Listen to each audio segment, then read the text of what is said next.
All right, we on here. We on here. What's up, guys? I'm down the basement. Got banished to the basement again. Yay! Actually, now that the most of our work is done on our screened in porch, we'll be able to start doing more videos down here with the whiteboard. I can't wait, man. I've been jonesing for the. Man, my eyesight's getting back. All right, so I've been jonesing for the whiteboard and the PVC poker. So appreciate y'all being here tonight. Yeah, I heard about that, Bob. The CEO, CFO who jumped. Apparently, he was doing a pump and dump on Bed Bath and Beyond. Man, money's, folks. You all know this. Can you all hear me first? What was I getting ready to say? It looks like it was a 15-second delay. So let me just make sure we can hear y'all. You can all hear me. But I mean, man, I just tell my wife, I said, money's not worth that, dude. You know, I mean, how much was he making on a pump and dump? $10,000 or whatnot? It's crazy. It's like, dude, all right, cool. It's just man. Anyways, that's sad. Just sad. All right. So man, check this out. Who's that, Lee? All right, what's up, dog? I'm not gonna play this, but just listen to this right here. Planes, I guess that's the name of the band. Abilene, something like that. Abilene, dude. Oh, because I was listening to some Marshall Tucker band, and then this came up. Plains, Abilene. I just woo! What a song, dude. Holy crap! It's got a lady singing too, and a lot of country music. There are not that many women singers, and I like some of the women singers drive me up the wall. I'd never liked the Judds. Oh gosh, never liked Dolly Parton. Reba McEntire didn't do much for me. There's a couple ladies I'm drawing a blank on I enjoyed very much. Anyway, but this chick's freaking voice is fantastic, very haunting actually. So not sure who Planes are, but I just came across them. And just as saying, I posted my community tab. There is hope because Marshall Tucker Band, Can't You See, has 33 million views, man. 33 million views, amigos. And I say, well, now look, I get there's a lot of baby boomers and stuff like that, old timers that are listening to their old music, but still, at the end of the day, YouTube isn't stupid. They're not going to ban that, and as such, that music will be out there for all to see. And Marshall Tucker Band, Doug Ford, I think is his name, Doug Ford. Toy Caldwell, but Doug Ford is the voice, and no one ever knows him. That guy, what a freaking voice on that guy, dude. And I just sitting there thinking, man, anyway. And I'll wait till we got some people here at school, but I just sitting there, I'm like, man, Libby Winter. All right. She's on Facebook. Not familiar with Libby. So welcome aboard. But it's just like, the late 60s and so Doug Ford, is his name Doug Ford? I'm almost positive it is. Not the clown up in Canada. Anyway, these guys, they went to Vietnam. You know what I'm saying? Doug Ford, another guy was in the Navy from Marshall Tucker Band. And I'm just sitting there thinking, then they come back to the United States, and it's just not a lot going on in terms of, just the prosperity wasn't high. You know what I'm saying? And yet, back in the 60s and 70s, and man, the music of that time, the creativity, it wasn't because they're doing drugs. That's just stupid, man. I hate when I hear that. But with the creativity is freaking nuts, dudes. You know what I'm saying? And you almost wonder if there's the more economic wealth we have, the less creativity we have, the less economic wealth we have, the more creativity we have. I don't know. You just wonder about that. Man, if you ever just Marshall Tucker Band, man, jeez. I saw them, me and my friend, when I was in the Army or got out of college. I think I was in college. So I remember as a freshman or sophomore, this is before I was dating Charlotte, and we met some girls from Sweet Briar College in Virginia, and we went to see the Marshall Tucker Band, and I think it was right outside Richmond, if memory serves. And I think Toy Caldwell had just died, I think he had just died like 2 months previous to that. That's anyway. And so it was me and this dude. I forgot who the dude was, but I remember this one chick I liked. She was pretty hot. And I can't remember how that shook out. I just can't recall because I was drinking back then. But anyway, and we saw Marshall Tucker Band, and I don't think Toy was in it anymore. I think he had died, because I think he died in June. I think we saw him in September or something like that. But it was freaking fantastic. I remember my dad and I went into Cumberland, Maryland, in that summer. We saw a bluegrass fest up in Maryland. Oh, it was just fun, dude. Oh man, always loved that kind of music. I mean, some of that a lot of country music just sucks, but like the Americana Southern rock stuff, it just is fantastic. And you see the album covers, everyone's smiling, no one's mean mugging. It's just like, man, it takes you back in time where it's just people were happy to, freaking have a place to lay their head at night and eat some food, you know what I'm saying? Have a car. And I just, yeah, look, man, it's easy to get lost up like, oh my goodness, I won't be able to afford whatever. But there's something to be said about, just being able to get by.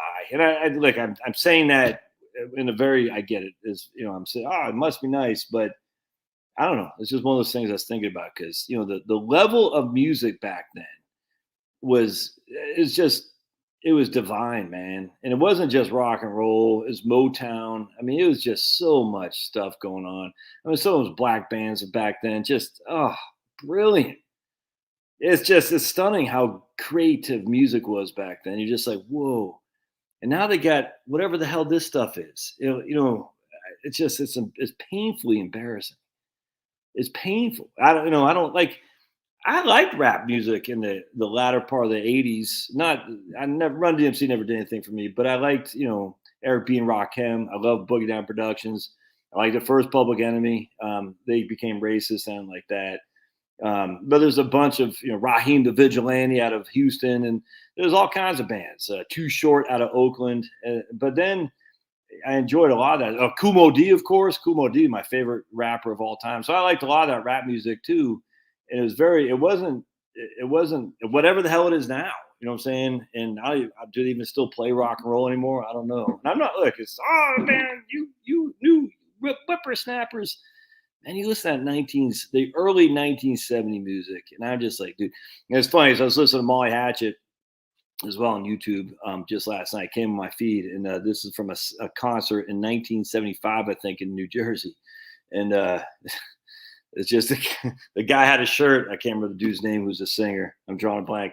Said Redneck Power, and I was thinking up in New Jersey, and like nowadays, if you wore that New Jersey, unless you're in South Jersey, they're gonna stone you. And it's just funny how things have come and how things have changed. Some for the good, some for the bad. And you take the good, you take the bad, you take the both, and then you have the facts of life. Remember, not Tootie, Blair. Remember Blair? You remember Blair from Facts of Life? Whatever happened to that chick.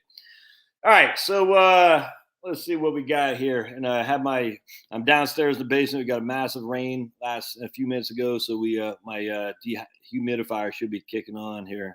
So if you hear some noise back there, it's my dehumidifier. All right, my man wants to buy a 22,000 painting by John N. I don't know anything about art. Is fine art worth it? I'm not the guy to ask, man. And I don't even know who John N. King is, and $22,000 for a painting seems ridiculous to me, but whatever, man. I'm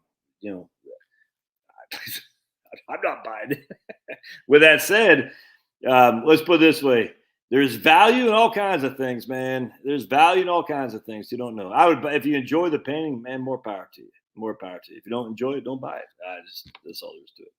All right. So my man says, is it better to invest in Treasury bonds or hold cash in a high interest savings account? Well, I mean, I'm not going to say it's better. Two completely different things, and that cash is liquid. You're not making much money. But I think another guy posted in here that there is a cash that's paying 3%. So, I own some Treasury bonds. I think actually Treasury bonds have some serious upside, but they're not liquid, man. You know what I'm saying? So if you're going to need to get your hands on that money in the next probably year or two, it could be pretty volatile for sure. But I think there's some significant upside in Treasury bonds. More so than cash, but you're sacrificing liquidity, and I could be wrong. And so you might see some serious downside too. But you can never say, is one thing better than the other? It depends on what we need the money for. If we don't need the money for 3 to 5 years, Treasury bonds, in my opinion, have a better upside. That's just a fact. But I absolutely could be wrong, so just be advised. If you have debt, of course, the best thing to do is pay down debt.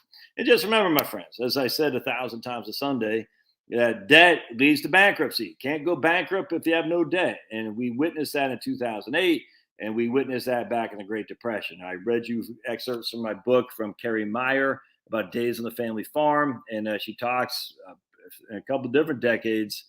The decades of the 20s for farmers was tough, man. After World War One, they made high times in World War One. Then the depression that came after World War One, and then 2021. But no one talks about that Great Depression because the government got the hell out of Dodge because silent cow Coolidge, which is what you want to do. So it worked itself out. But the problem was the prices for farmers were still way low relative to what they were paying in the 1916s and 17s and 18s. And as such, they weren't making enough to pay their mortgages. And that went into the Great Depression in the 1930s. And if you had debt, you're screwed. If you didn't have leverage, you're fine. And Carrie talks about that in her book. And so debt is the enemy. I don't understand these people. Like, I don't get it. And thank God, thank the good Lord. Let's say a prayer, man. Heavenly Father, we just pray for people to see the light of your shining glory in all things you do. Maybe we glorify you in all things that we do, because without you, there is nothing. Without you, there is nothing. And that is all that matters, is for us to give glory to God in all of our actions and all our thoughts. And we are sinners. I'm the biggest one here, the biggest sinner there is. And Lord, I just ask, please forgive me for these sins that I've done. Certainly the ones I will to do. But Lord, I just thank you for sending your son to save us under the penalty of death and torture. And they turned against him. They turned against him, as we are turning against you now. And I just pray that before your wrath sets on, that we can turn back towards you. And I pray these things in Jesus' name. Amen. Remember, all glory to God at all times. Like, I'm the biggest hypocrite there is, dude. You know what I'm saying? But at all times, all glory to God. That's what I want to say in my email I sent today.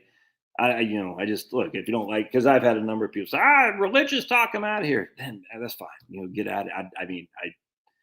I actually am using my YouTube channel to preach, you know what I'm saying, in a capacity that I find comforting to me. And as such, I hope these people don't leave. But, I'm not going to lie and say, I'm just going to tell them like it is, what I am.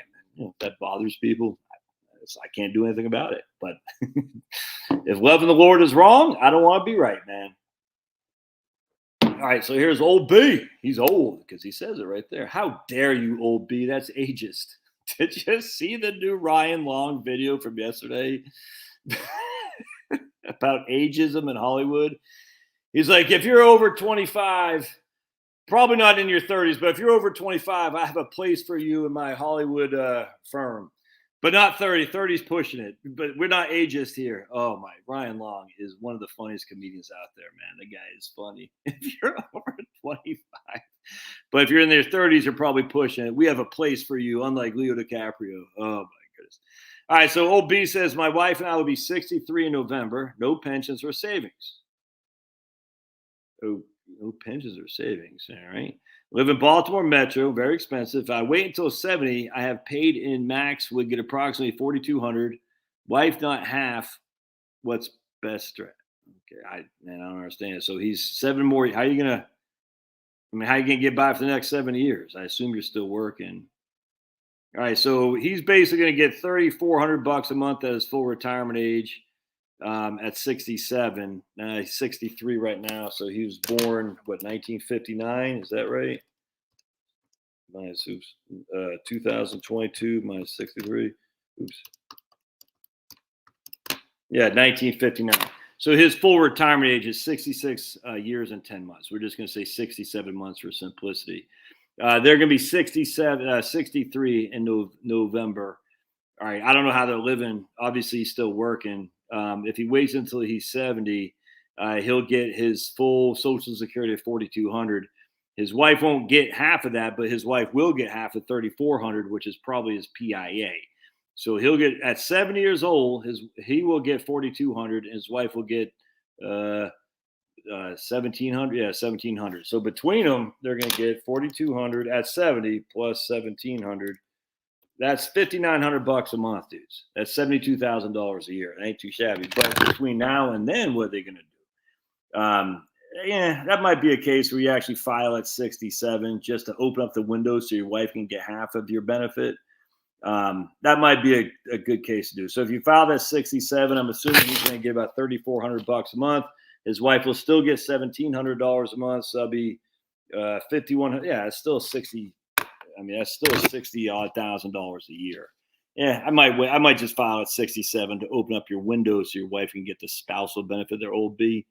Now she might be able to file on her own record right now and get be reduced, and might not be much. I don't know what her circumstance is, but there's a lot going on there. But I would, I'm not sure I'd wait till 70, but I certainly wouldn't file if I'm you today. I don't see any benefit of that whatsoever.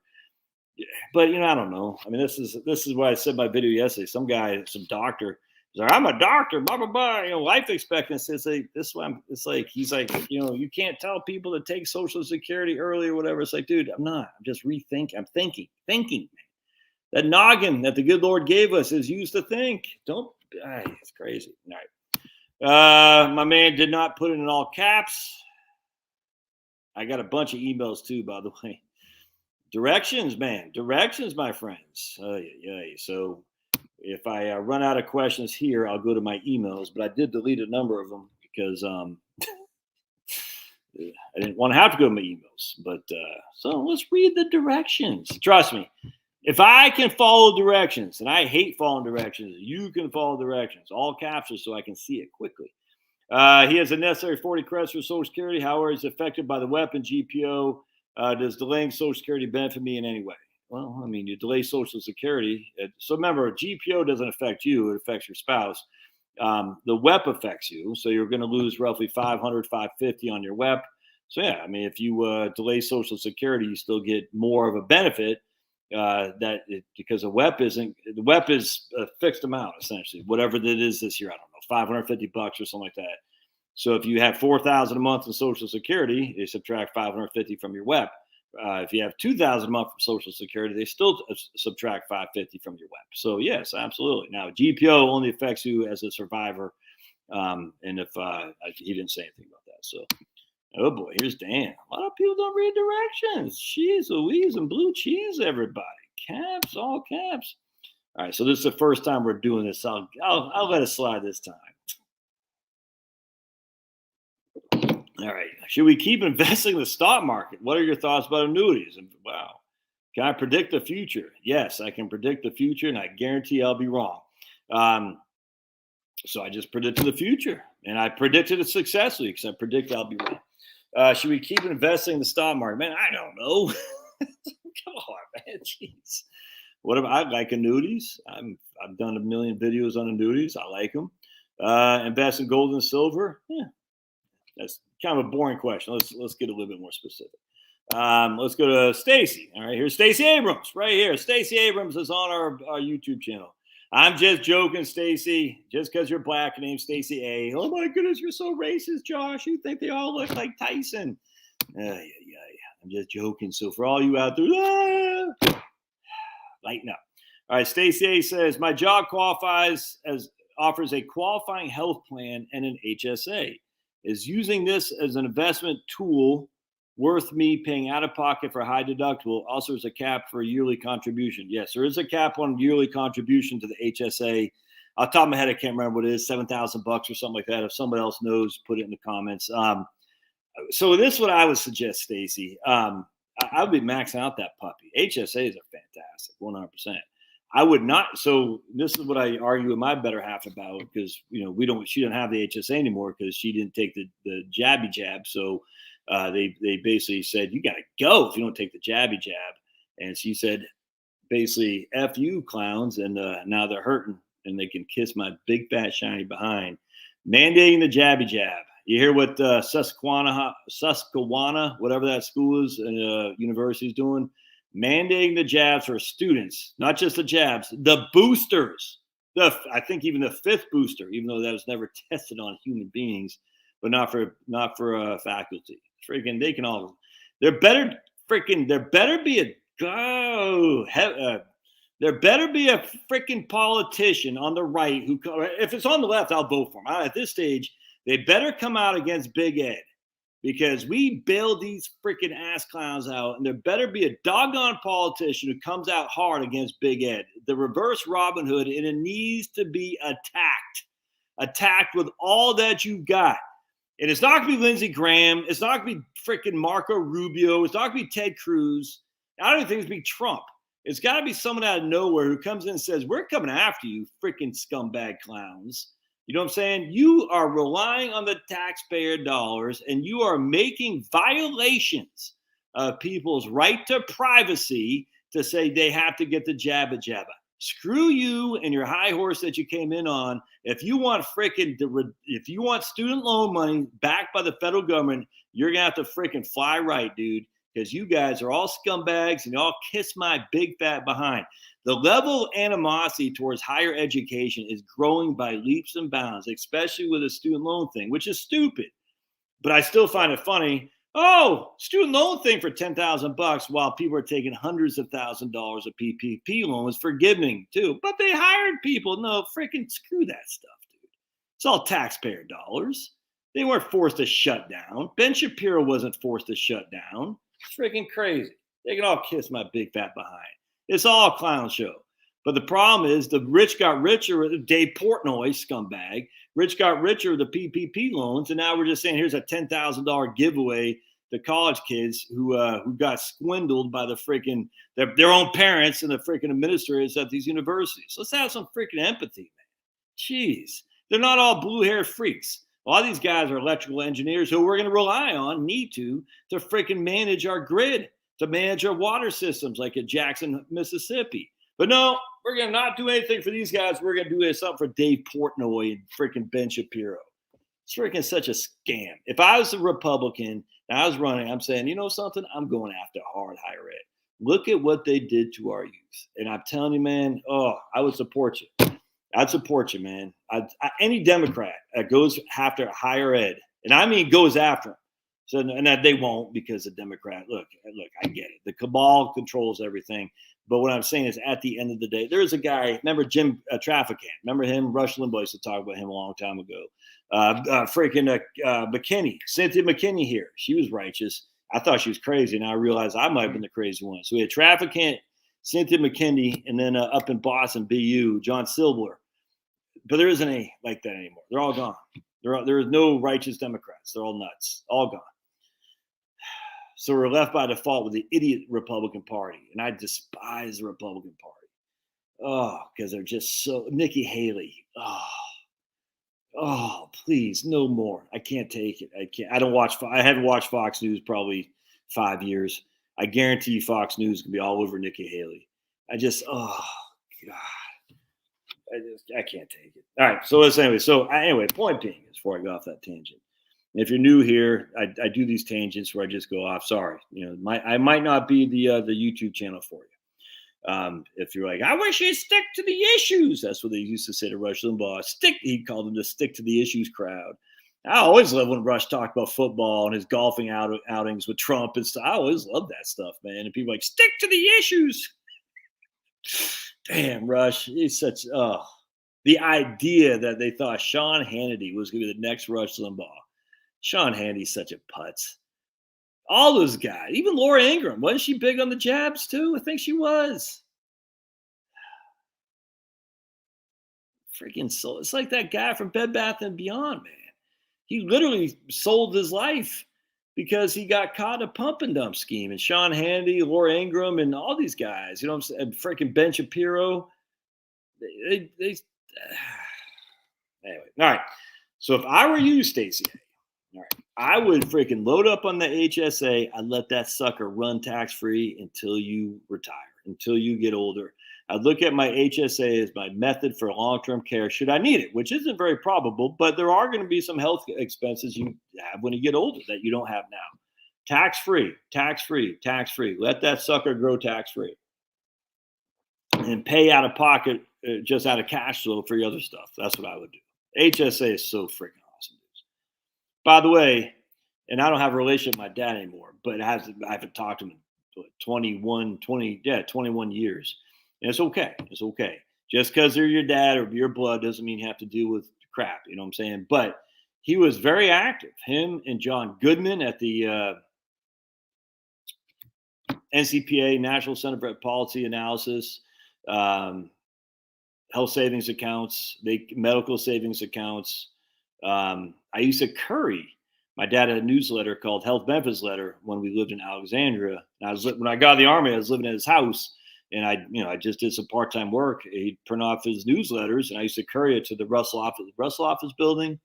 I can't remember, but down there in DC, just drive down there and hand out, give to his subscribers and various think tanks and various Congress people. His health benefits letter is Patient Power. This was called Patient Power, and all these guys, man. And it was fun. It was fun in a way that was, not fun because it's all political, but still, it was very interesting. Anyway, the point being was my dad was he has a couple books on, you should look, Greg Scanlon. He's got a couple books, or at least a book on medical, patient power, essentially. I'm not sure what happened to John Goodman. He might have died because NCPA is no longer around. It was out of Dallas. He wrote I think my dad wrote for Cato. I don't think he worked for Cato, but I think he wrote for Cato. Anyway, I can't remember, but it's been a long time. But I just remember going down to Curry in DC. It was in the summertime and just seeing all these smoking hot chicks with short skirts on. You're like, yep, this is how politics works, dude. It's freaking, you got these crusty old men who are geeks in high school, geeks in college, but now they get a level of power. They get voted into office, and a lot of them are pervs. A lot of them are probably pedos. And the girls want to be noticed, and the way to get noticed to show skin. And it's just it's no different than, it's Hollywood for ugly people on the men's side, except the ugly people here were the men, and then the young ladies. I'll never get that. You're sitting, it's like, when you get out of the army, let's put it this way: when you're in the infantry, there ain't no chicks. All right. So when you go, I remember my friend Kevin, he lived in St. Augustine, and he took me to the University of Florida one time. A young man who's in the infantry going to the University of Florida in the spring. Your head is on a swivel. It was nuts. I was like, I'd never want to leave. You know what I'm saying? It was insane. It was literally, you're sitting there with your jaw on the ground. There's so many smoking hot chicks. And if that offends you, I'm sorry, I don't care. But anyway, so I was like, oh, God, crazy. Oh my goodness. This is what they say about the SEC schools. They're smoking hot chicks everywhere. And obviously, I don't know that to be true anymore. But at University of Florida in 1990, 1991, something like that, it was true. Anyway, and so I went to DC. I'll never forget. It's like this, like you're in, down at the University of Florida, except all these girls are professionals. It was weird, man. All right, my man says, if I have no heirs, what are your thoughts on charitable remainder unit trust? No problem with it. I don't. Why though? Why not just? I mean, why not just spend what you want to spend and just leave the rest to charity? Why set up a trust for that? I don't get it, man. I mean, why go through that? So when we used to do estate planning back when I was at USA, it's been a long time since I've done this. A long time, being 3 to 5, over 5 years now.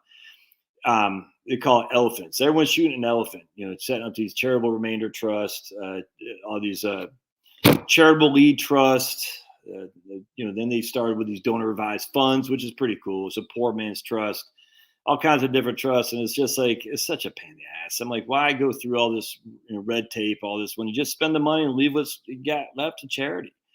I mean, you're giving it to charity anyway. You're dead, so there's no estate tax because it's left to charity. And even if it were, you're dead anyway. I don't get it. So I just spend it down and let the remainder, i.e., the charitable remainder, whatever remainder is in your estate, let the charity handle that. Do I correct all the missing years, or just the ones that help me approach or succeed the max? No idea what you're talking about. Do I? Assuming he's talking about Social Security, if you got missing years, I'd correct that 100%. I don't know what he's talking about, so I'm assuming he's looking at his Social Security statement, and he says, "I have missing years." I would 100% correct it all, make it right for sure. What happens if I have to go back to work? So my man Bob says, I'm not sure what you're asking. What happens? I don't know. What do you mean? Um, all right. Help me help you guys, please, with your questions. I'm not trying to be an ass, but just help me help you guys. I'm not sure what these questions mean. I don't know what that means. Where do you see the markets in 5 to 7 years? Well, I believe in the capital markets because I believe the stores that I frequent almost daily will still be there to sell me stuff and to turn a profit. And as such, the company, look, we're in a semi-fascist state, and everyone think, oh, fascist. Fascism is just a combination of big government, big business, and that's what's happening. That's what COVID did, combined big government, big business. Why I think all the small companies went bankrupt, all the little guys. Well, because big business can now buy up a bunch of real estate for a hell of a lot cheaper than they could before. And they're going to feed their masters, who are the politicians. But who owns the politicians? It's the media. The Democrats don't own the media, my friends. The media owns the Democrats. And if you think the media doesn't own Lindsey Graham and a bunch of controlled opposition, you're freaking nuts. So at the end of the day, I still believe in the capital markets because while fascism is not great, I'd much rather have completely volunteerism as opposed to the old capitalistic, because capitalism, what does that mean exactly? Entrepreneurship, small business, Main Street versus Wall Street. At the end of the day, it's never going to happen other than, small localized communities. So we're going to have big businesses, and big businesses pay dividends. Big businesses turn profits. Big businesses have lobbying firms and lawyers that freaking spend money on politicians to make sure big business can remain big business. It's just a fact. So, I don't expect we're going to get 8% rates of return. I expect stocks to give us 6 to 6.5. And how do I get? I don't have my pad here, but it's the old John Bogle method, man. I've been preaching this for years and years and years. It came from his common sense on mutual funds. Ooh, I got a story on mutual funds. I don't see it up there. I think. But anyway, common sense on mutual funds is your dividend yield, and what's the dividend yield for the S&P 500 right now? 2. So your dividend yield plus earnings growth year over year. All right, so 2% dividend yield. 4.5% earnings growth year over year. That's a 6.5% gross rate of return, gross before, or nominal, if you want to look at it like that, as before inflation. So 2 dividend yield, I don't see that going up anytime soon. The only way the dividend yield could go up, there's 2 ways a dividend can go up, a dividend yield. The easiest way is for the price to drop. All right, so they're paying. All right, I wish I had my little thing here. I don't, but if they're paying $1 a share, all right, and the share trades at $100, your dividend yield is 1%. All right, that's how you figure out dividend yield. You say, what is the dividend? The buck. What's the price per share? It's $100. So 1 into 100 is 1%. That's a 1% dividend yield. If you want the dividend yield to double to 2%, well, one of 2 things has to happen. The price would drop from 100 to 50, and you're still getting that same dollar per share. All right, so now we have $100. It drops to 50. We still have that same dollar per share. So 1 into 50 is 2%. That's a 2% dividend yield now. Is that good? No, because you just lost 50% of your portfolio. The other way is for them to increase the dividend they pay from $1 to $2. So you have $1 and $100 here. You got $1 for a dividend per share, $1 per share. Each share is $100. They increase the dividend to $2. Now, if this stays at 100, you got a 2% dividend yield. This won't stay at 100 though. This will continue to go up because they're increasing the dividends. It's very advantageous for people who want to buy more shares for a higher dividend. So if you want to increase a dividend yield, that's it. You increase the dividend per share, or you have a decline in the stock market into the price per share. And one of those 2 things. And I don't see the dividends increasing too much anytime soon. And I do think we could have some volatility in a price per share. I don't know if we're going to have a major decline. I don't actually expect it, but anything could happen. But anyway, long story short is, so the dividend yield probably won't go much beyond 2% unless we had a sudden, real significant collapse in the markets. In that case, it'll go higher. So I expect a 2% dividend yield, and I think 4 to 4.5% earnings growth year over year seems pretty reasonable. It's a lot lower than historical numbers, and I'm pretty comfortable with that, especially with the S&P 500 companies. So there you go. That's what I expect. That's why I use my right capital. I still use a 17% standard deviation. So that means on any given year, 17 times 3 is 51, right? Yeah, 51. So if you have a I'm just going to say 6% rate of return on average for stocks, a 51% 3 standard deviations. That means on any given year, you could be down 45%. All right, so your amount at risk within a 98% probability in 3 standard deviations. Good times, huh? Any given year, you could be down 45. So you're getting 6% a year on average is my expectation, but on a pretty bad year, you could be down 45%, which has never happened before, by the way. Never happened before. In 1930, the markets were down, I think, 44%. But we also had deflation of 9% in 1930. So a 45% decline, as I am saying it could happen, not likely, but it could, has never happened. Never happened in any given calendar year. So that's I'm cautiously pessimistic in that regard. God spared our hobby farm. Oh, from the rain? Oh, flooding. Oof. Oh, good stuff, man. Yikes. I'm not sure what Somerville is. All right. Have you given any more thought to doing 3-hour? Oh yeah, I haven't actually. It's a good question. Oh, I'm glad you remind me. I had not actually. I've been show you the papers for my book I'm writing there, all kinds of stuff, and I got spreadsheets on top of spreadsheets on top of spreadsheets. So I got my outline, my 3-part outline in play, and I'm going to start tomorrow, actually starting to write this thing, and it will be done by this month. That's a promise I've made to myself. So I got pretty much all the stuff I need in terms of my research. Actually, it's pretty interesting. I came across it. Look, the research is, you have to at some point stop the research and stop writing.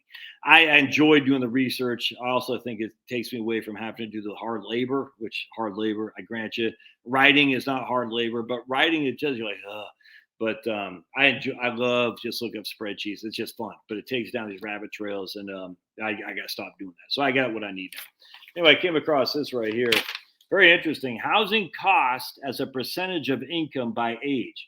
Now, this is from the BLS, Bureau of Labor Statistics. Very interesting. So if you're between 25 and 34 and you own your house, 33% of the people, 33% of house owners between 25 and 34 years old spend less than 20% of their income on housing. Hope that makes sense. 26% spend more than 35%. All right. So again, 25 to 34-year-old, you own a home. 33% of that cohort spends less than 20% on their housing costs. And I can't remember what year this was. 26% spends more than 35%.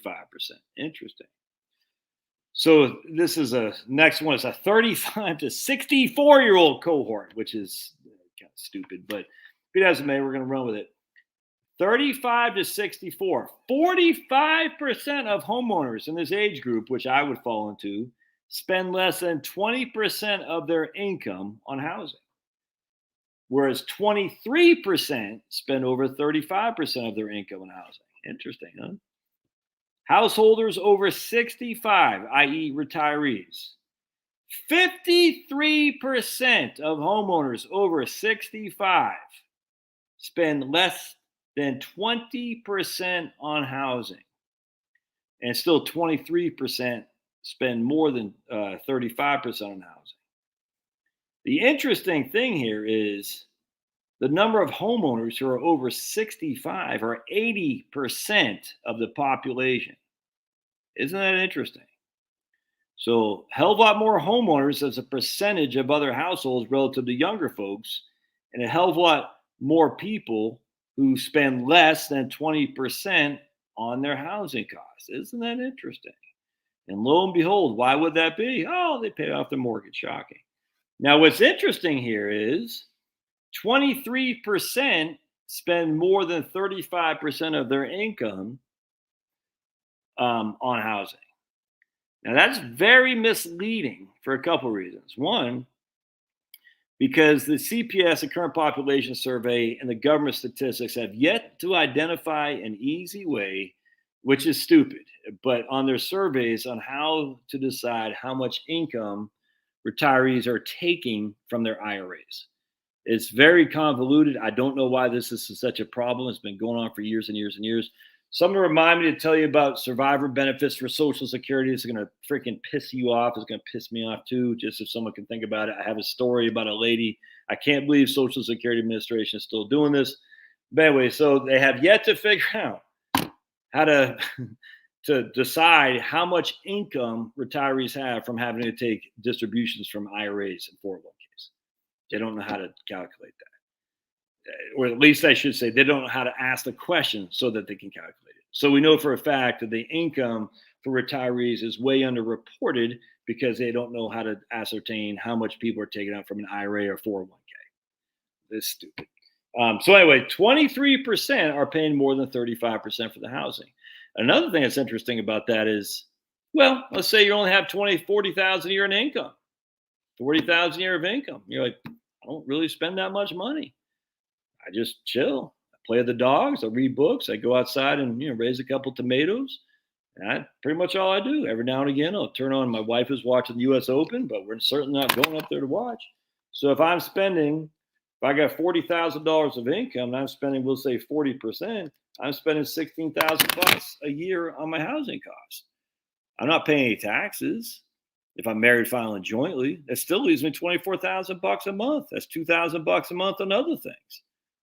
That's a whole hell of a lot different than someone who's 50 spending more than 35% of their income on housing if they're making $100,000 a year and they got student loan debts and all that. It's very interesting. The whole point is when you start looking at these things, you compare retirees versus non-retirees. It's very misleading because it shows, oh my goodness, 23% of retirees are going to run out of money.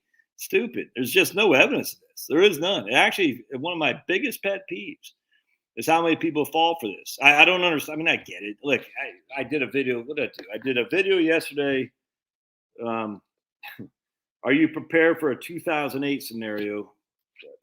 Glasses are fogging. Let's see. So, hold on a second. Yeah, are you prepared for another 2008? I got 7,500 views on that, which puts me in one of my not top 5 videos, but they give you ratings of the quintile. Like you do a videos in your top 1, top 10%, top 20% or whatnot. But that's, initially, I guess it didn't do as well as I thought. All right. Anyway, I mean, that's a pretty good video, but still, initially that took off because it's negative. Are you prepared for 2000? Anyway, the point being is when you talk negative stuff, you always get more views than when you talk positive stuff. It's just the way it is. But anyway, so going back to this guy laughing, Kookaburra. Yeah, I need to revisit that, man. 100%. 100%. You can't fun, I tell you can. Once you stomp your feet to a hillbilly band, I'm gonna do a little chicken picking. Anyone know that band? I'm gonna do a little chicken picking. Elbow cough. Good evening. Dude sold 2 million in stock before. Yeah. That's the dude from Bed Bath & Beyond. What the hell, man? That's for PA in the house. Brian Dish. Right on, Brian. Oh, okay. Oh man. Yes. Anna Marie. Anna Marie. Didn't Whiskey Myers have a song called Anna Marie? I think they did, Anna Marie. Let's take a look here. The first question you should ask is, are you as cool as Josh at Heritage Wealth Planning? Because that guy just kicks ass. Let's see if I can find the Whiskey Myers song, Anna Marie. Whiskey Myers. Whiskey Myers. Yeah, Anna Marie, right there. There we go. Can't play too long or else I get banned. Anna Marie. I got a girl named Anna Marie. She chews Levi Garrett by a sycamore tree. I don't know what Levi Garrett is. And by the way, she acts, don't nobody know. But I sure do love it when she crinkles her nose.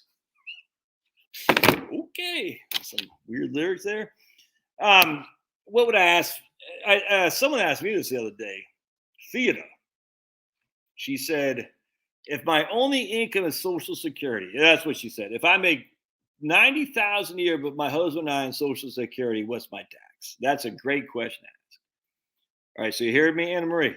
You say to this guy or gal, you say, all right, I just want to ask you something. What if my only income is Social Security? Let's just say we got a pretty good benefit of 90,000. Can you give me a gauge of how much tax it would be? And the answer, of course, is nothing. Nothing. You'll pay no tax. If your only income Social Security, you pay no tax. It's just a fact, Jack. But that's a great question because then you can know right there if they know taxes, if they know Social Security. It's a great question. You don't need to get the fee stuff. Just ask a simple question. Are you as cool as Josh? And the answer inherently is going to be no. And then you say, if my only income is Social Security, my husband and I, and we make $90,000, what's my tax? You have a good stereo system to enjoy music. I just on my phone and on right here. So basically, I like the YouTube. I'm a premium member of YouTube, and I think I pay another for their. Look, I like YouTube, man. I know it gets a lot of bad raps. They ban a bunch of people I do enjoy, but YouTube's been wonderful for me. I'm a big fan, long time, first time, and I like Google. I mean, Google's evil. I get it, but Google's done a lot of good too, relative to the evil. So whereas Big Pharma has done some good and a lot of evil, Google has done a lot of good and some evil. That's just a fact. So I like Google and I like YouTube, because they're the two same things. Big Pharma is the exact opposite, if that makes sense. And if you work for Big Pharma, I'm sorry, I don't know what to tell you. I'm in the financial planning business, and there are tons of scumbags in my business who do a lot of evil. There are a lot more that are good, I don't know if I want to go on a limb and say it's more good than evil. At least, no, I don't know. Let's say yes, there is more good than evil. But anyway, so I just listened to it on my phone, and then I got the little earphones from Apple, and I don't hear so well, and so seemed I had something else. Oh, then I have Amazon Music, and then I just downloaded this band, Telekinetic Yeti. They're from Dubuque, Iowa. Telekinetic Yeti. They're kind of like a stoner metal band. So you can download that on YouTube, but I paid them on their Bandcamp for their albums because they freaking kick ass, and very much enjoy that kind of music, that stoner doom music, metal. It's not even doom like I think I talked about this the other day. It's not like satanic or anything like that. It's not like Venom. It's not black metal. You don't want anything to do with black metal. That's bad. Doom metal, stoner metal, desert metal, all that stuff's fantastic, and I enjoy it very much listening to that. But I think I downloaded that on YouTube. I did because you download it for free, but I don't like getting music for free, so I like to buy the band, from Bandcamp, and then I just have it on my phone. Actually, did I download that?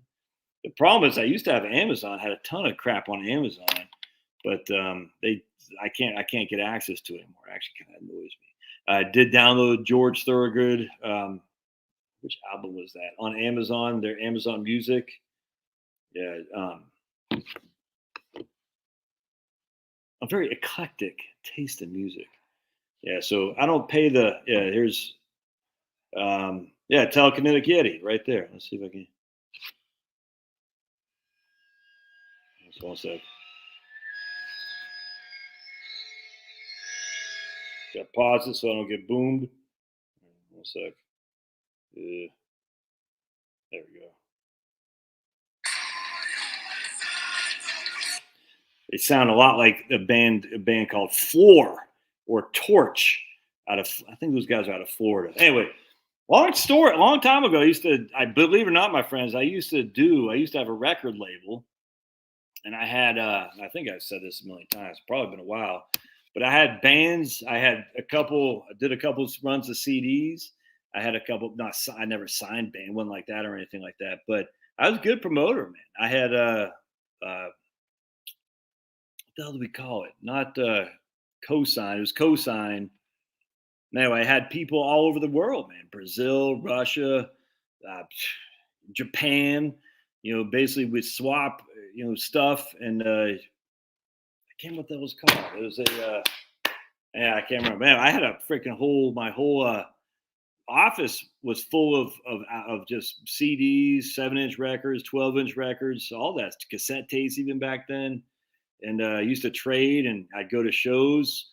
And this when I lived in Phoenix, I set up a table, and I saw a bunch of bands who just set up. I said, "Do you mind if I set up a table of merchandise?" They said no, and I did a couple CDs, and I got 1,000, 2,000 little cassette tapes. This was back when you still had cassette tapes. And I'd go to these shows, metal-ish shows or hardcore shows or punk rock shows. And I'd put some of these on cassette tapes, and I'd just go out. The people were waiting to get in the shows. I'd say, here, just give away for free. It's like a demo essentially. And I was pretty good at that, man. Pretty good. We'd go to record stores. Well, basically me. Every now and again, my brother would come along, and we'd try to co-sign for the record stores. Back then, this was mostly when you just had the big Tower Records. There's another one too. I want to say Sam Goody. There wasn't. You needed to go to the independent record stores because the big ones were kind of like, we can't take it. So basically, what you do is say, look, man, I'll give you 10 CDs if you could put on in your thing there for me, or 10 albums, and you can keep 60%, give me 30% or whatever it was, you know what I'm saying, or 40%.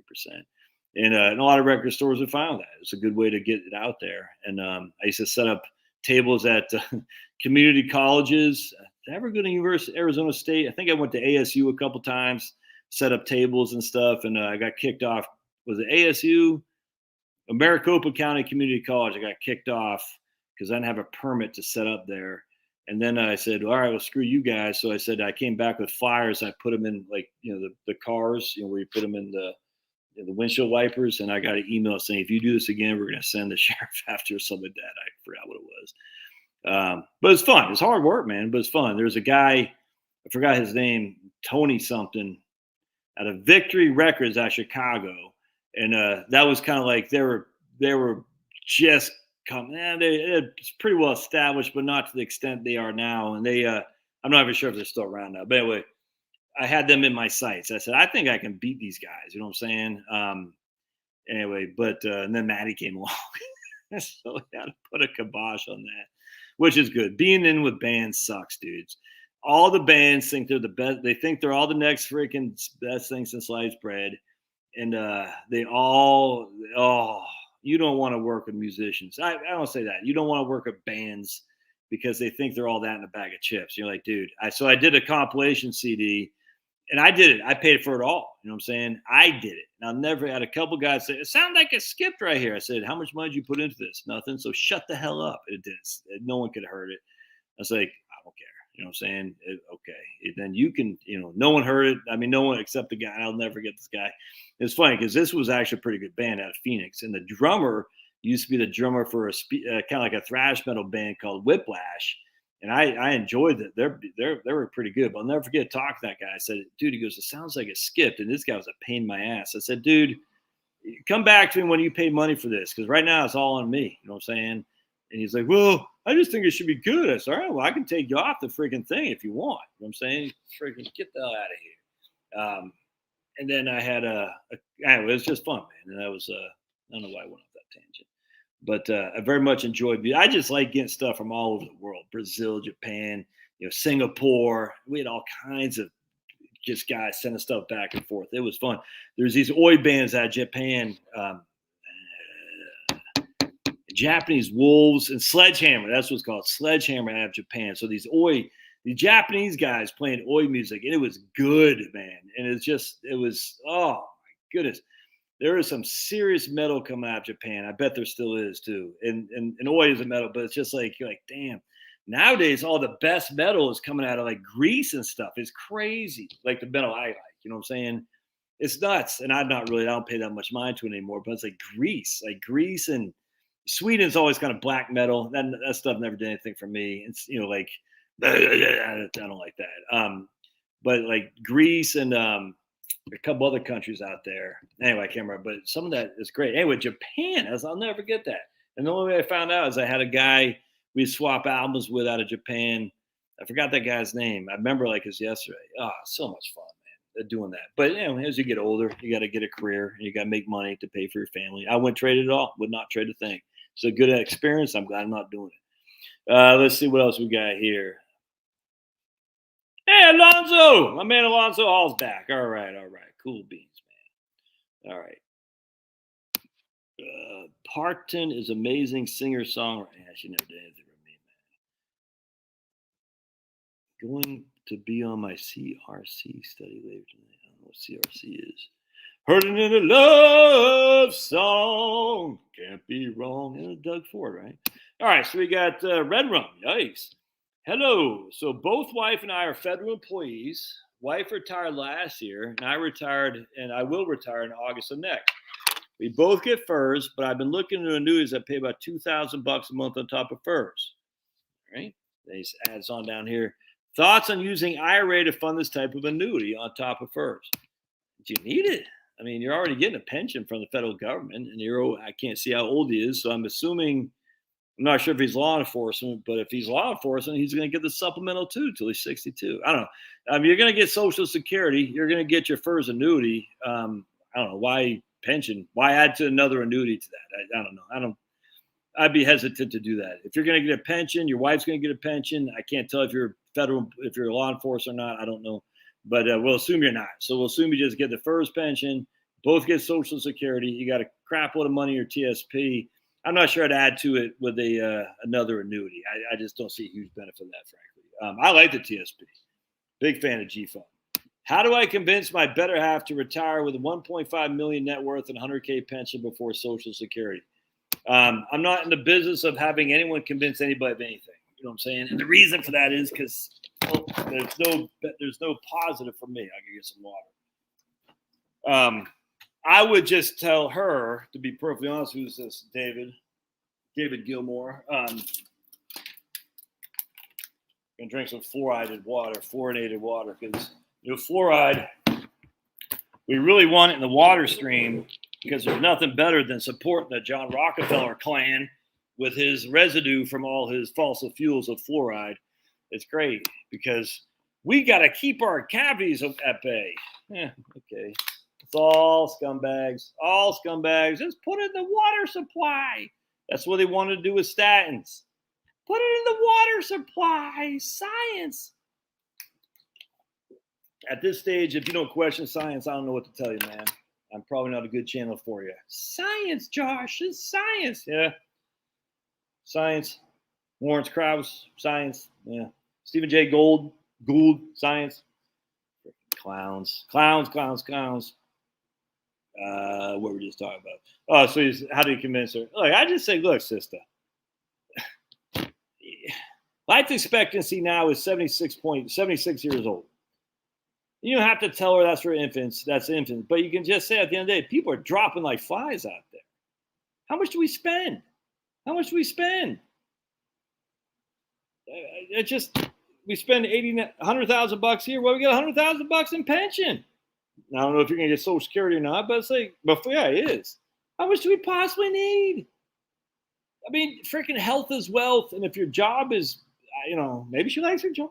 Honestly, maybe she doesn't like you hanging out with her that much, David.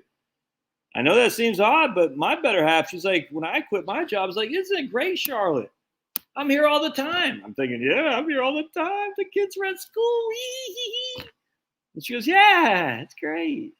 Great. Everywhere I look, you're around. It's great. I need to get a job. You know what I'm saying? Maybe she's like, yeah, I don't want to retire. Well, David's running around there. You know what I'm saying? That's kind of what Charlotte said. And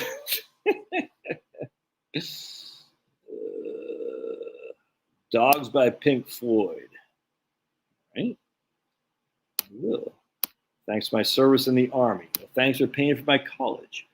What do I think of 401k and a stable value funds? Yeah, I like stable value funds.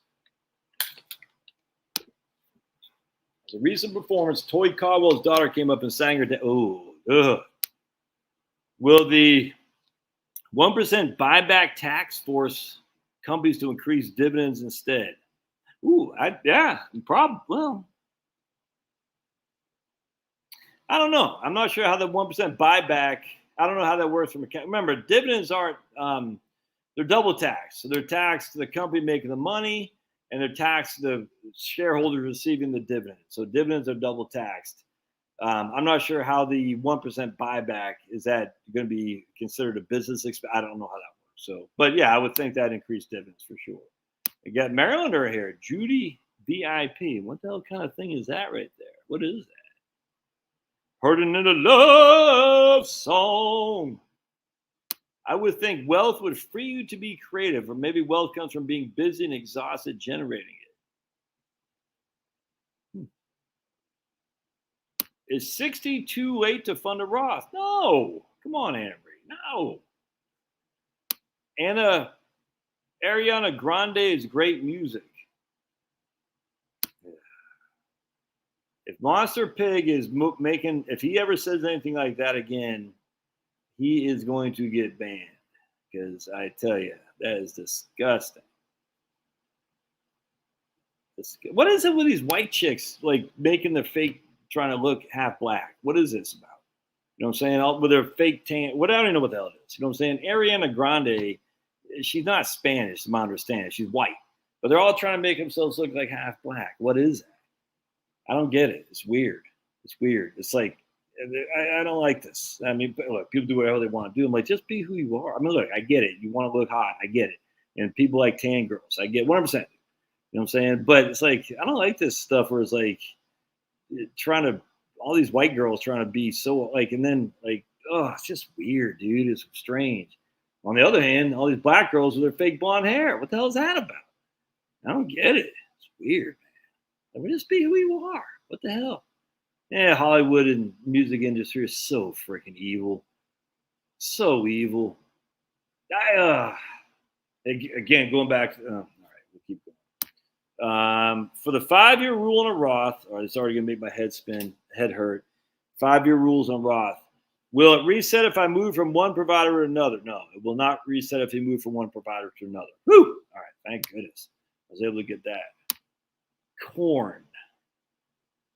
Oh, no, I can't stand those. And come the mid '90s, all that rap metal stuff was so freaking stupid, Bob. I was like, oh, and they all did it. You know, that Limp Bizkit and some band from Chicago, Linkin Park or something. Oh, you're just like, it's so bad.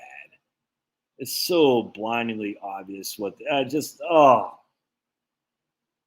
there was a band from New York called Biohazard, and their first album was insane how good that album was and how much it changed like the music of hardcore and metal, that Biohazard. And then like 3 years later they came out all like hip hop and all over the place, and it was so embarrassing. It was so embarrassing. It just like it was the weirdest thing. It was disgusting. I completely after that I said this isn't my scene anymore because these guys are fools.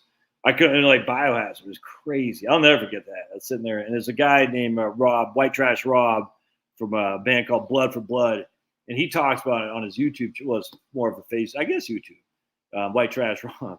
He says he'll never. He's from Charlestown, Boston. You know what I'm saying? He says, I can't remember, Charlestown or something like that.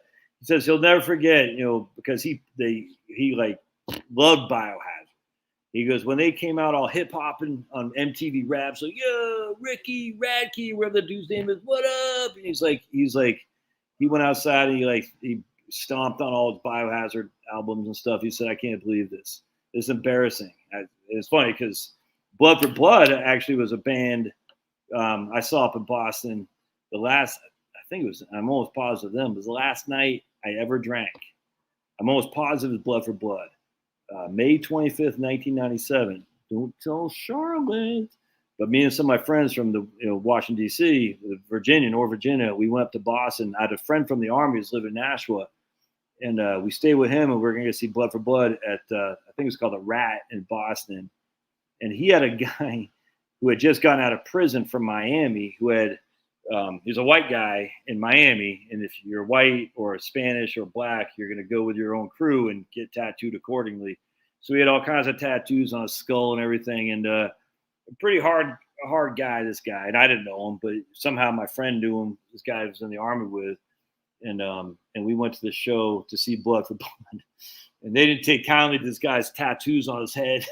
So they jumped us.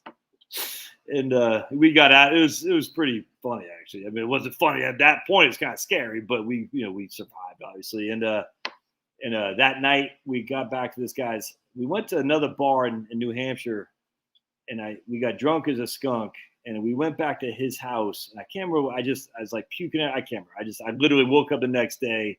I said, and I remember thinking, if I don't go see Charlotte, I'm gonna get in a lot of trouble.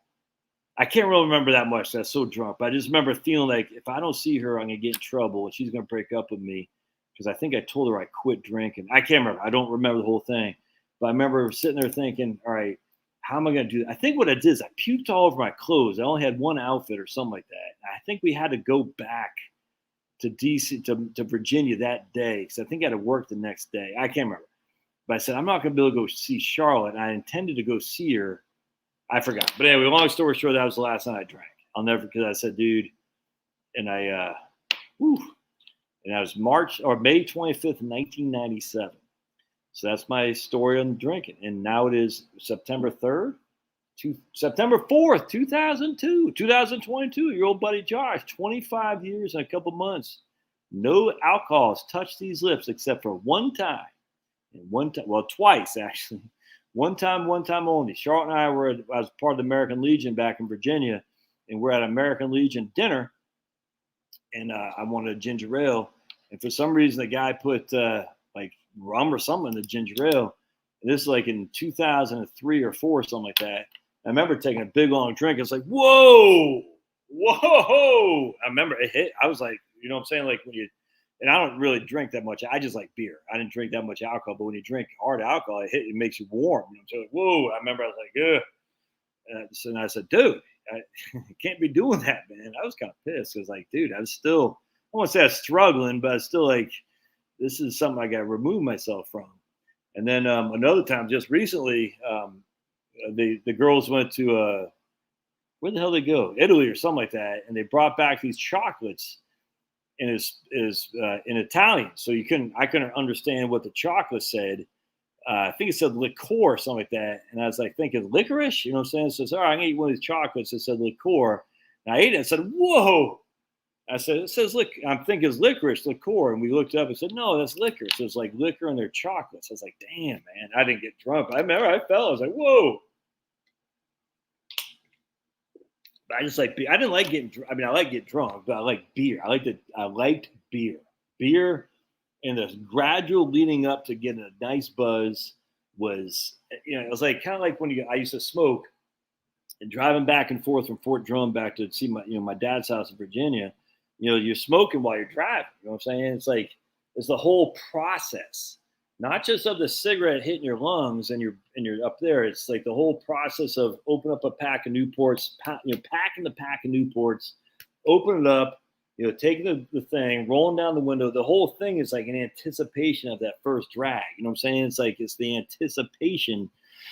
And then after that, it's, marginal utility. It starts going down. Negative utility is what we say in economics. Because each drag after that is less beneficial than the initial one, if that makes sense. And when I quit smoking, that was the hardest thing to do, is to give up the driving of any kind of distance where you'd normally be smoking, if that makes sense. The same thing with drinking. The whole point about drinking was, to start off just kind of cool and calm and collected, and to slowly go into, thinking you're the life of the party, which of course you weren't. You're just a drunken slush, but you thought you're the life of the party. But that whole, change was made it all worthwhile, because like a party, man, is what it is. And have to, as you get older, though, you don't want to have that crap. You know what I'm saying? It's like, I don't need that. But when you're younger, that's what makes it fun, drinking. And that's what I understand. These guys do shots and do that, like for the chugging beers and stuff. I said, no, no, don't do that. The whole point is to gradually, get lit. And again, you're not thinking you're getting lit. You're thinking you're just getting a buzz, but you're truly getting lit. And that's not fun. But, if you're, got some chicks around and stuff like that, which makes it fun. Like when we're in the Army, dude, it's like we go just the same, again, we're in the infantry, all freaking, it's a helmet party. So any freaking chicks that come around from Watertown, New York, like, oh, man. And you think you got to, you're like, I just got to get drunk enough and I'll have my way with, I'll be able to get some chick or something like that. And they're like, dude, I got a million different soldiers to choose from. anyway, the point was the anticipation of the flirting and all that. That just was fun. And then of course when you went home empty-handed. I used to date some chicks up there in Watertown, and actually, we had some freaking fun up there, dude. Some good quality people up in Watertown, New York, in that whole area, Thousand Islands, Potsdam. It's called Dexter or something like that. A lot of good people, man. We had just a lot of good people up there. Yeah, let's keep going. Music was more profitable back then. Now it's more about dance and looks. Yeah, 100%, man. 100%. And auto tune. You follow that guy Rick Beato on YouTube. I very much enjoy his show. It's good stuff. Yeah, never gotten a 2 Live Crew. Get off my lawn, right? We got Florida Flash, right? Capital question. Available cash. Don't think the distribution is reflecting. It's taking from deferred accounts. Yeah, it's going to take from cash first. So if you got available cash, it will take it from cash first, unless you set it up otherwise. So if there's no cash, it will take from whatever's available, frankly. So it'll take it from cash first, deferred accounts next, and then tax free after that. If the cash is not coming out, you would probably need to change it to make the cash come out first. But it always comes out cash first. All right. Oh, flirting with disaster, 100%, 100%. Hey, there's Bob. Always advocate for nuclear. How long to plan the money to last? And the tail of distribution over age 90 or cover 80% of likely lifespan, mid to late 80s. Oh man, I don't know, dude. That's a tough one. I mean, I just do it year by year, to be perfectly honest with you. I mean, that's so man, Daniel Pitt's Wine Garden. Is basically say, hey, let's just say I have a Monte Carlo and I'm setting up till I'm 95 and I got a 90% probability of success. No, 70% probability of success. But if I set it up until I'm 85, I have a 90% probability of success. Would that be reasonable? Absolutely. I completely say yes.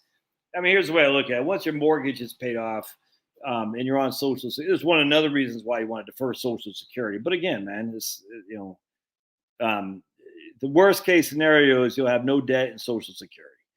I mean, look, man, if you can make 50,000 a year on Social Security in today's numbers, you know what I'm saying, and that would be the equivalent of 50,000 in the future, and no debt. I just, it's tough to imagine you can't get by on that. I know all these people say, I don't. Just where's the evidence that says you can't? I mean, if you have to tighten the belt, well, welcome to the world. No, I'm not talking Dan specifically here, but just I don't get this. You got to tighten the belt. What do you flip and do? I mean, you're 83 years old. All right, you said I can't take that trip to Italy this year. What did you really want to? I don't get it. I literally don't understand the negative Nellies on this stuff. It's weird to me. You basically got 10 to 15 good, if you're lucky, 15 good solid years of retirement. Of when you're young, sprite enough, and you got the capacity to do things, the energy. That's it. Every year you waste digging ditches for some other ass clown is one less year you're gonna have with your better half. I literally don't understand it. I mean, if you got debts and stuff, that's one thing. That's why you should work on paying off all your debt. That way you say, worst case, literally the worst case scenario. The worst flipping case scenario is I have no debt and I have Social Security. I mean, and then if you're I guess if your Social Security is $1,000 a month because you took it early, well, I hate to say it's kind of on you. I don't know. My sympathy isn't there for those people. My sympathy is more for the people who are still working their asses off under this fear that they're going to run out of money. I just want to know, where's the evidence of this? Where is it? I mean, I got all the papers here. Consumer Expenditure Survey doesn't show that. BLS numbers, which is the CES, don't show it. Health Retirement Survey at University of Michigan just doesn't show it. People surveyed on retirement, the vast majority are satisfied, or partly, or maybe not greatly satisfied, but they're satisfactory. None of these people run out of money. I literally don't understand it. Part two of this is, again, transfer payments. I don't have it here someplace, but where was that thing? Actually, I think I might still have it close by. Hold on a second. I want to share it if I can find it. I probably won't be able to find it. Transfer payments, cash assistance, SNAP, SSI, supplemental security income, Section 8, Medicaid, none of those are falling into the income category.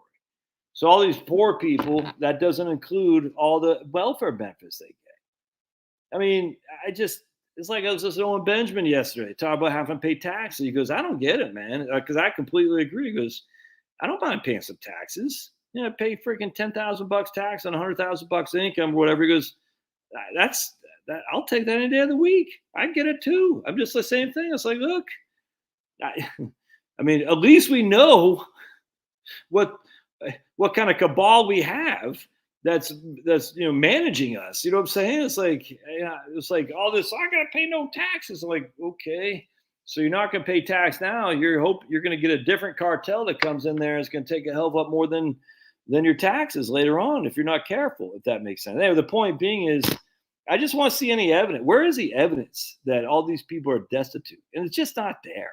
It's not. Are there some people? Sure, absolutely. Well, that's why you have the safety net. And as much as we can despise the safety and all that, it serves a purpose, man. It does. And we're never going away from it. It's just not happening. It's bread and circuses across the board. Bread and circuses. You're never going to escape the beast. That's why you turn to God. Give to Caesar what's Caesar, God what's God's. While we're on this temporary earth, we're never going to escape the beast. The beast is the people who run the show, which isn't us. And we don't want it to be us. Imagine being the head of the cartel of the U.S. or the World Economic Fund. I mean, all these people, they're always. It's like Mao was saying. I can't. It's been a while since I read this, but he was talking about, man, the problem with being on top is you're always worried someone's going to freaking stab you in the back. I'm paraphrasing that. It's like, that sounds horrible. That's why all these leaders like Stalin and Mao and Castro, they kill everybody because they're like, I don't want to. They get paranoid. I mean, I'd rather be sitting on 50,000 and no debt than be the king king crap of friggin' the globalist cabal. You know what I'm saying? Who wants that, dude? No way. Just give me my dogs, my garden, my ability to freaking eat some meat and a shelter. I'm good, dude. And I know you will be too. Most people are gonna be. So I don't know. I just find it interesting that so many people are like, oh my goodness, I got 83% probability of success. I'm like, that's for 35 years or 30 years or 25 years with a Monte Carlo that assumes significant downside risk. If that downside risk comes to fruition, tighten the freaking belt. Everybody knows this. Everybody does it. Why would you work another 3 years for the man when you know that your time is fleeting for you and your wife, dudes? I don't get it, because I'm going to run out of money. You're going to run out of time. You're going to run out of time. Your wife dies. Now it's just you. You're like, well, at least I'm not running out of money. No one thinks like that. If it's just your old buddy Josh, Charlotte dies, and it's just your old buddy Josh, and I got $3,000 a month in Social Security, I'm going to make it. I'll get by. I'll make it. I'll have to get by. There's no other way around that. You will too. Again, not just my man Dan, but I don't get it. Well, my Monte Carlo, screw the stupid Monte Carlo. I mean, come on, people. Just reality. You're running out of time. You're going to run out of time a hell of a lot more probably than you're going to run out of money, because you're not going to run out of money. It's inevitable not to happen because Social Security, but they're going to take Social Security away. Oh, such an infantile thing to say. Hey, we got Wayne from Maine. Where you at, Wayne? Where you at in Maine? Right on.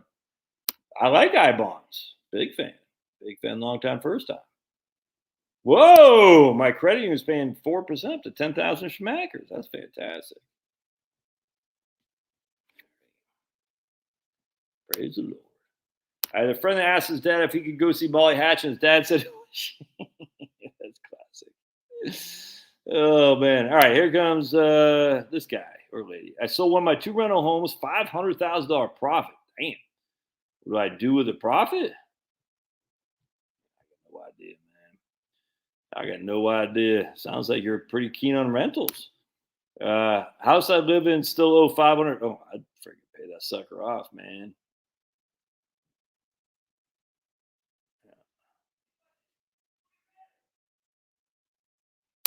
hell, Angie, you run late. Wrong answer.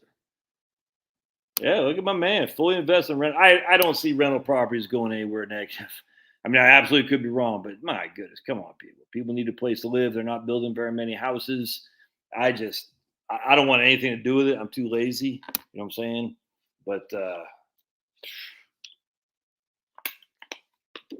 I mean, look, I don't know how that works. That's up to you. But man, rental properties, I got no qualm with that at all.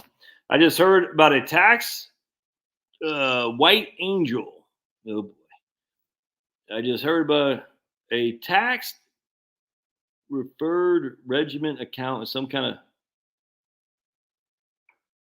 don't understand what that means.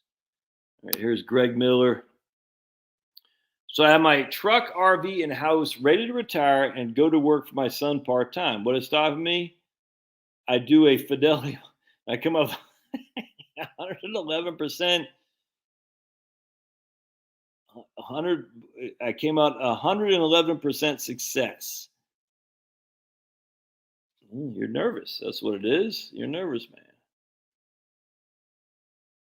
Can't read. Oh boy, how dare you? I'm doing great. God is good always. All right.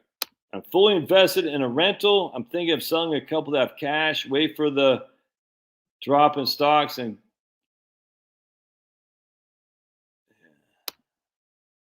yeah, I don't like wait for the drop in stocks. You tell me when that's going to happen. Is TSP required if you already served 20 years in Army or getting high 3? No. Why would the TSP be required? But why would you not do a TSP? I love the TSP. What up? What up? We talked about that. All right. Gabe, no, hey, my man Bob. All right. Okay. So Bob also said what happens if he has to go back to work? Yeah, I'm not. I look. I know who Bob is. I'm not quite wondering what he means by that. What happens if he has to go back to work? Yeah, look, I'm goofing on when I say hit all caps. I'm just literally, it's okay. Wonder how safe a 401k stable value fund, age 56. Yeah, I mean, it's about as safe as you can get inside your 401k. Don't train people to use all caps. It's annoying. No, for using all caps for questions. No, 100%. That's the way to do it so I can see. Oh boy. If I collect starting at my full retirement age, my wife is 5 years younger, will she be eligible for 50% of my Social Security if she collects at 62? No, she'll be eligible for, was it 35%, I think, or 30% if she collects at 62. What's WEP is a windfall elimination provision. So if someone has a pension from which they did not pay into Social Security, they get a penalty. It's literally a penalty because the idea of them double dipping, and I think they should get rid of it, and I think they probably will at some point, but we shall see. That's what WEP is. I'm so excited, I just can't hide it. Yeah, I'm not a fan of BlackRock. In fact, I think I have a video up here. Yeah, another bad day at BlackRock, which I'll do tomorrow. I can't stand. I despise BlackRock. Yeah, that's kind of what happened to us too, Jeff. We didn't have enough in there to keep it open, so we just closed it out. How dare you, Jill? Don't you care about your neighbors? How dare you? How dare you?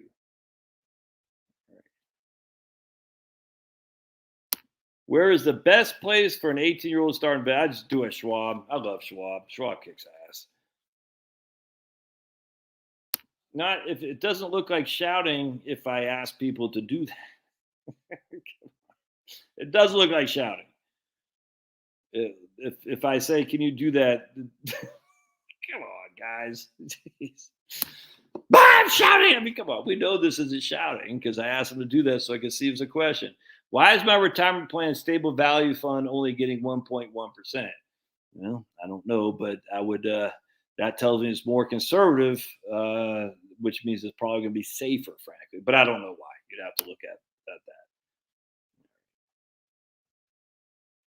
that. Mark says our son is 24. He invests 15% of his salary into Vanguard Roth. 100%. That's fantastic. Love it. I like Vanguard too. I have my stuff at Schwab. Love Schwab. Yep. Paul Pelosi got $1 million in PPP money, and it's all forgiven, but it helped employ people, Jill. All these freaking think tanks and DC freaking sharks, they all got the money. It's such a scam. The whole thing was a scam. This whole flipping thing. Yeah, exactly. Look at my man Bruce. Walmart never shut down, but local businesses did. Wonder why. Because Walmart has big lobbying arms. Such a friggin' scam. This whole thing is still crazy. Is Stoner Pablo upstairs? Yep. He won't be. I don't think he's gonna be making an appearance tonight, Denise. He's snacking. He's snacking on Cheetos. Oh, man. All right, so we go. Jabao. Husband has pension and Social Security. RMD's coming up soon. I start Social Security next year. Should I convert more of my traditional IRA to Roth before I have more income, no debt, living below income, no pension after ooh. Yes, but I'm hesitant to say that because if you're not getting his pension,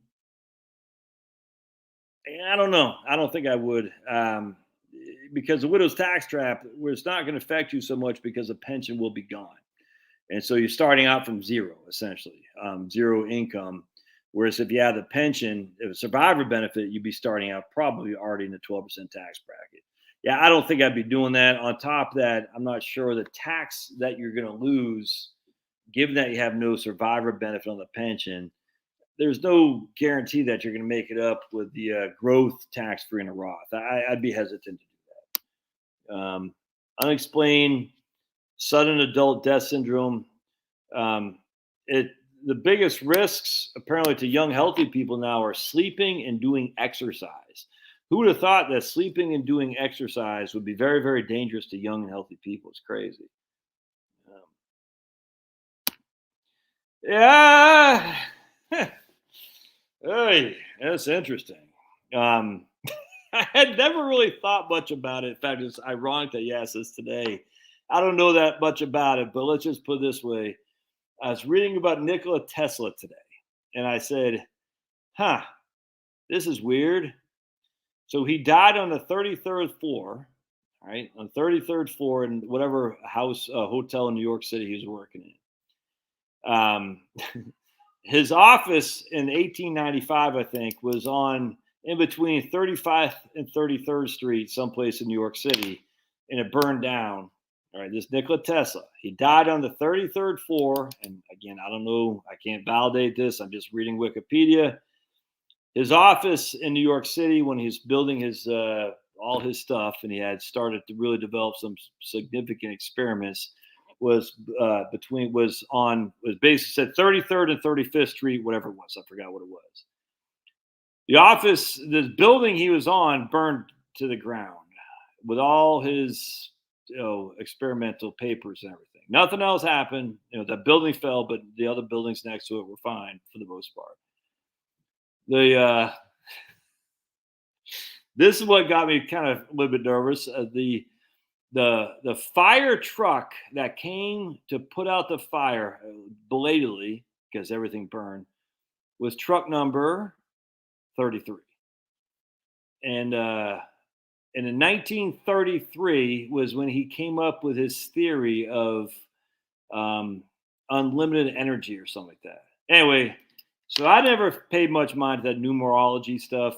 Always seemed Farrakhan always talked about that crap, and Farrakhan's kind of weird, but it just seemed weird to me. But that was odd. I said, "Whoa, that's kind of weird." He 33rd floor when he died, 33rd and 35th Street, where his office was. 1933, he came up with all his unlimited energy stuff, which of course never saw the light of day. And I'll share it with you here in just a second. And then the truck number 33 was supposed to put out the fire, and it was belated, so his whole thing burned down. Seems odd. I guess that's weird. No other way around it. Coincidence, maybe, just weird. So anyway, so Tesla, So all that stuff he had in the late 1800s was gone. It's completely, gone from a fire that just happened to start. It just the story is just you're like, okay, that's odd. So Tesla dies in 1942, I think. His nephew is a Slovakian or something like that, or Serbian, I can't remember, national, who's living in New York City, who goes to Tesla's apartment building and to see his uncle, having found out he died, and was informed that other people had been in the Tesla's um, uh, hotel room before the nephew came in, and he said there's all kinds of stuff missing. They just got like whatever. So the next day, this is freaking weird. Somebody named Dr. John Trump gets called in to analyze Tesla's documents to make sure there's nothing that could end up in the hands of the commies or the Germans, whoever. Who was John Trump? Anyone want to take a wild, wild guess? Who was John Trump? Wild, wild guess. We'll go back to Kumo D. Wild, wild guess. Wild, wild guess. Wild, wild guess.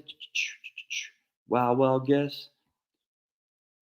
So John Trump was Donald Trump's uncle. Donald Trump, number 45.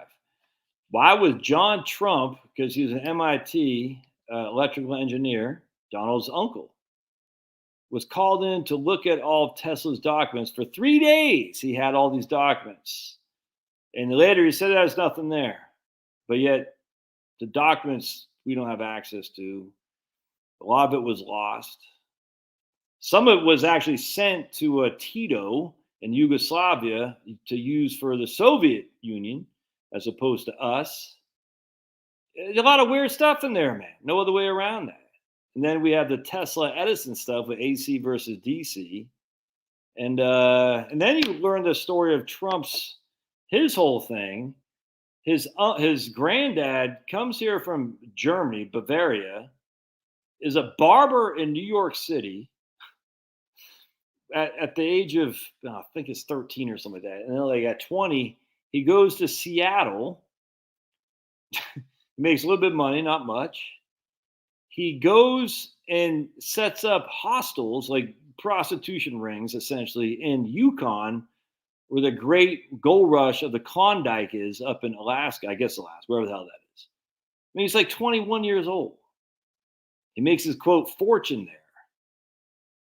And you're like, how did you get up there? I mean, the whole thing's freaking nuts, dude. You're like, what the hell? Anyway, so the initial Fred Trump is the granddad of Donald Trump. He makes his fortune up here in the Yukon, Klondike, basically selling drinks, alcohol, food, and prostitutes to men who are mining. All right. Then he comes back. He goes back to Bavaria, marries Elizabeth, who Elizabeth's mom didn't want her to marry Frederick Trump because he was lower class, even though by then he was wealthy. It's kind of weird, but she married him anyway. They come back to New York, and he goes back to be a barber again, even though he was wealthy, supposedly. And he was a hotel manager. Okay, well, anyway, he dies. He has a net worth of $500,000 in today's numbers, of only $3,000 in stocks, $4,000 in cash, and a bunch of mortgages. And you're like, okay, I mean, 500,000 ain't chump change, but 500,000 in today's numbers isn't a huge wealth. His wife takes over the real estate firm.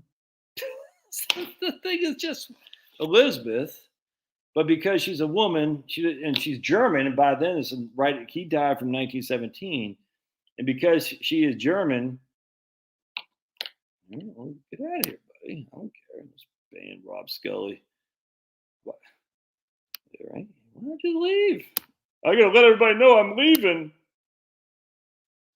Anyway, because she's German and she's a woman, she has to add her young son Fred onto the business. Fred is Donald Trump's dad, and The whole, it's just, you're like, what? And so Fred somehow was able to get into doing barracks in World War II and whatnot. I mean, the whole thing is just weird, dude. And you're like, so Elizabeth is not a Titan, not a Baron or anything, but she's run the show from her leftover from her husband who died. Her husband was John's financial planner was U.S. That's funny, Denise. Oh, that's funny. Anyway, so you're like, huh? Where did all this come from? And so, anyway, the whole thing's crazy. And apparently, Fred wasn't as glamorous as Donald, but I'm not so sure about that. Actually, it's interesting. I mean, you're reading some of this, like you know, because basically he said basically his mom had nothing to do with the business. He did it all, but his mom obviously had something to do with the business pretty significantly. So I don't know what's going on. That just the whole thing seems weird when you factor in John Trump, the MIT guy with Tesla, and then Donald Trump. It's again, if you really think about this, you can't help to think there's more to the story that we're not being privy to, basically about chosen people to do a certain deed. If that means, and then you read the story about Obama. You're like, nope, nope, nope.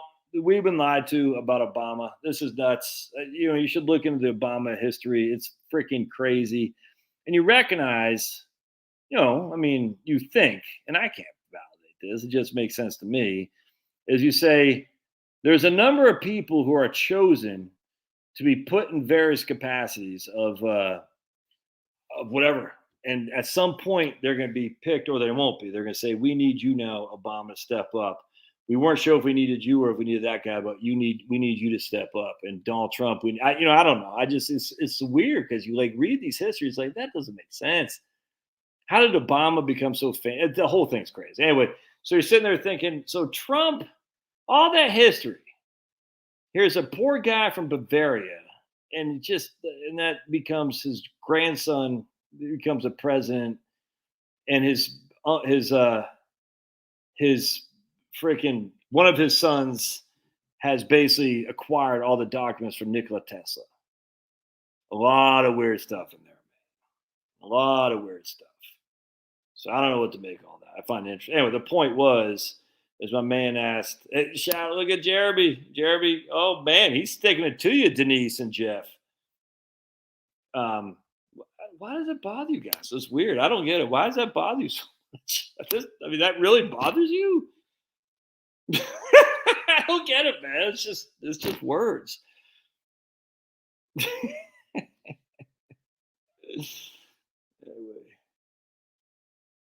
I don't. That's weird. It's all right. It's all good.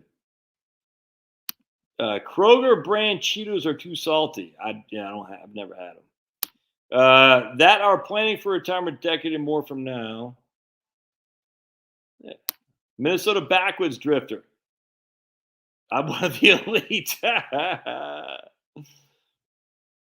Co-worker was big on rentals. He dove in head first. He's now talking to attorneys and delivering certified eviction notices to squatters. Oof. My wife worked for a real estate attorney when she was temporary up in Boston. What a freaking nightmare. I don't know why anyone would invest in rental real estate in Boston, unless you're some big conglomerate and you can pay for attorneys to do that. But man, because it's all squatters' rights up there. It's crazy. Crazy. Capital gains are not included in the Social Security tax that you have to pay. Good question. Oh boy, Rob Scully is already griping. Oh boy, Rob Scully, not a happy guy. Let's see what else Rob Scully said. Yes, that's a good point, Jill. Saying once you don't get Medicare, rate increases if you collect them by. Yes, 100%. I have to revisit that video. I forgot what's called. It's there's a terminology for that. I just can't remember. All right, I got my cheap steak made from a roast salting. Oh, wow, all right. I got my cheap steak made from a roast salting in the fridge all right, fantastic. Oh, that's a great idea. I pray before I go for my wife. Jill says that 67 very likely collects 10 to 15 years, wait till 70, maybe only 5. Yeah, 100%, man. That's the risk. That's the risk forever right there. I'm sorry, my dad retired at about 55. He had a debilitating brain tumor at 74. That's why the government does not want productive people to retire. The load of entitlements for the rest of the world and slackers ready to sink the ship. I retired 10 days after I was eligible at 62, not looking back. Right on. Oh, boy. Bob's getting all mathematical on us. Gaussian curves. Ugh.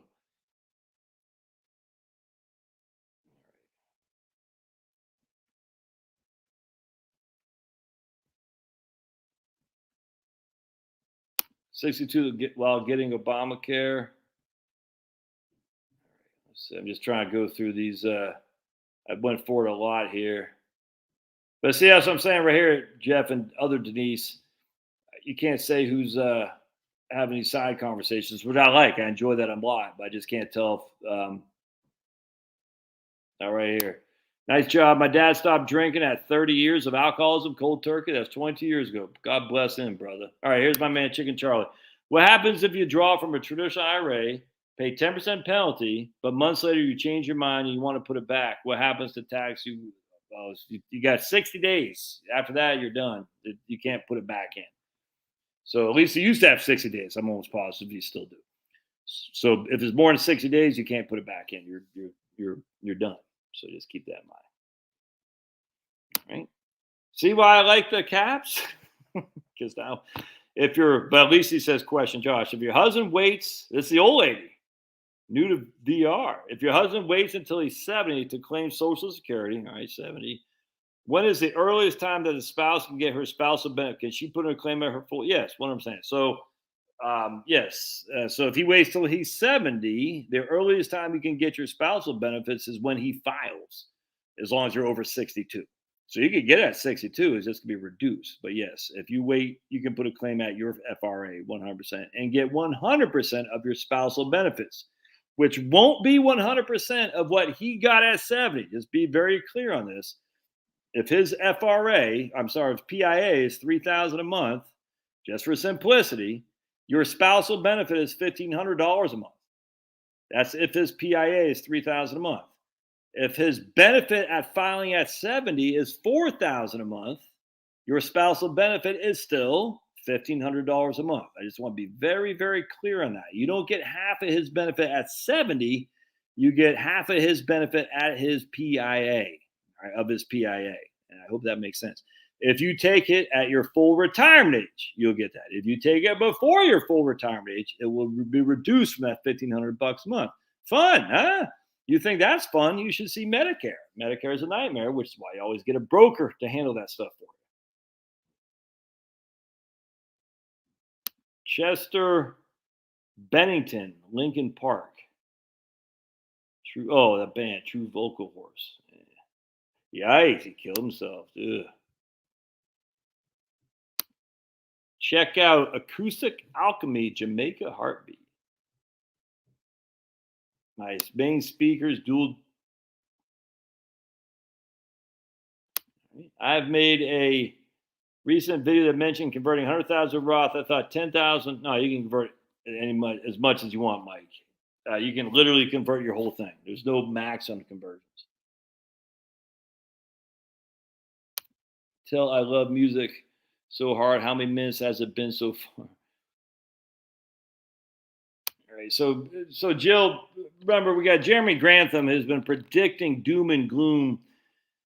Ah, man. I mean, I just remember he used to say back in 2008 and 9 and 10, 2009 and 10 and 11, they're expecting significant down markets, and he was just wrong.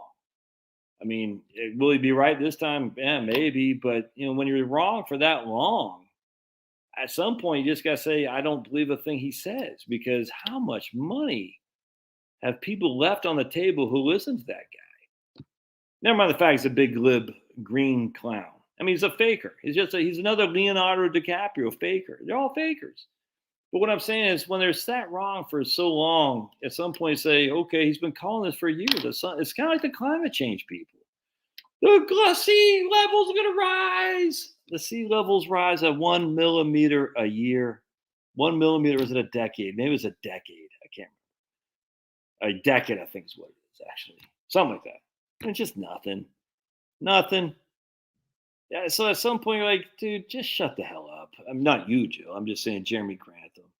Keep donating to freaking the Imperial College of London scumbag. Not you, Joe. That guy. I can't stand that guy. Oh, yeah. I mean, science is whatever we call it, though. Good music makes me happier than autofile anything. I'm not sure what an autofile is. Yeah, I agree. All right. I don't ever anticipate 15% CD rates. Too much government debt. They can't afford it. Remember, if rates go up to 5.5% on the 10-year Treasury, that's the line item for our biggest, one of our biggest expenses are going to be the interest that we have to pay on the debt. I mean, Social Security, defense, and interest. And I think it would be the number one bill we have to pay. It's crazy. It's not going to happen. I'm just seeing here right quick. Okay, good.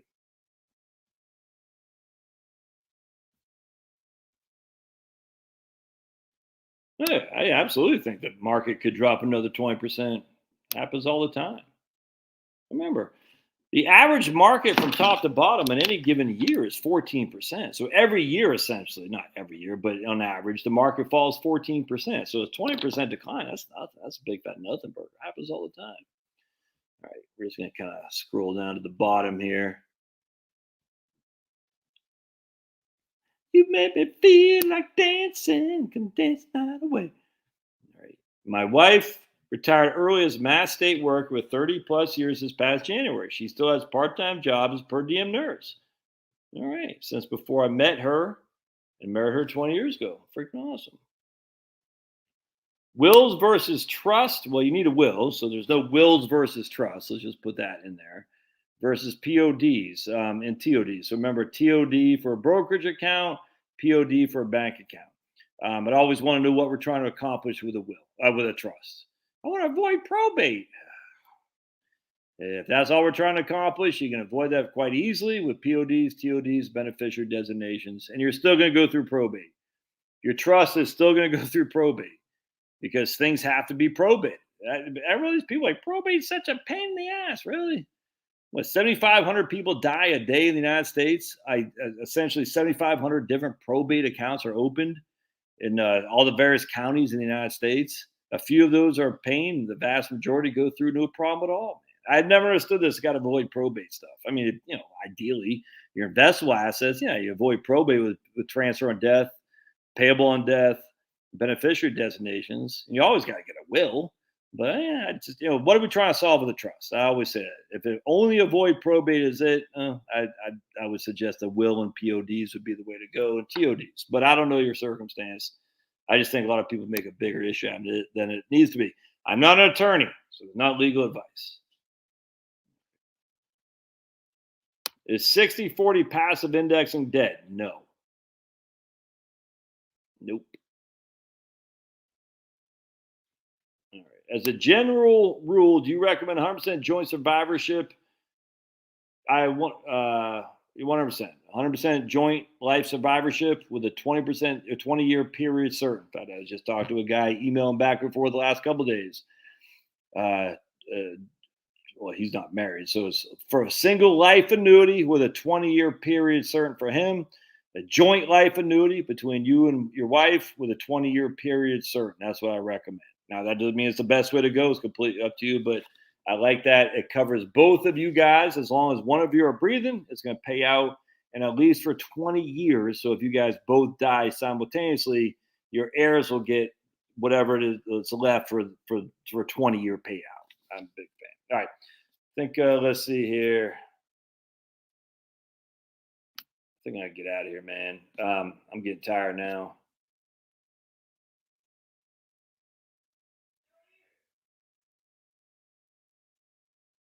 It's 90% drop at once, or a protracted bleed to 90% over. Oh boy. Climate change causing ocean rise where too many obese people sink in the land. Exactly. It's like in Guam. Remember that guy from Georgia? Oh my goodness. We have too many people on one side of Guam. It's gonna flip it over. I was like, oh, and the Democrats think they're the smart party. Hank something was that congressman's name. Oh my goodness. Yeah, I don't. So BlackRock despicable. Where does move their TSP to? Well, I mean, you got the F, the G, the S, the F, and the I. I mean, it's hard to go wrong with the C, I should say. Yeah, the C and the T, the C and the G fund. Tough to go wrong with the combination thereof. I don't know if BlackRock manages those or not. I don't know, but tough to go wrong there. Whoa. No way. Elizabeth says, have you heard about the books Barron Trump and His Marvelous Underground Adventures and The Last President? No way. I can look this up. We got to look this up. Barron Trump. Google. That's freaking nuts. Barron Trump and His Marvelous. No way.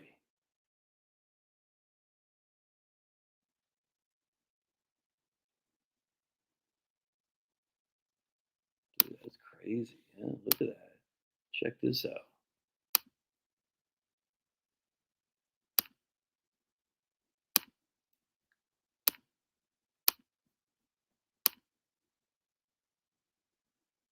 You're a conspiracy theorist. Damn right. The Barron Trump Collections, Travels and Adventures of Little Barron Trump and His Wonderful Dog, Bolger. The last.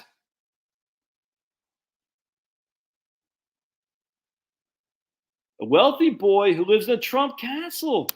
His actual name is Wilhelm Sebastian von Trump, but for the sake of simplicity, he chose that he embarks on time traveling adventures through human history, which I love time travel stuff. By the way, if you guys have any good time travel books, I like them. I'm a huge fan of time travel. I actually like I love the 1800s. Anything. There's a book, a time travel book that this guy was the Cincinnati Reds from like the 1880s. Oh, he's from San Francisco, modern San Francisco. He went back to the 1880s and he played for the Cincinnati Reds. One of the best books I've ever read. I loved it. I could read that 1,000 times. I can't remember the name of it. But if you guys have any stuff like historical fiction or anything like that based in the latter part of the 1800s in the United States, I love that stuff. That's crazy. This is crazy. This wealthy. Oh man, Elizabeth, that's freaking nuts, dude. That's nuts.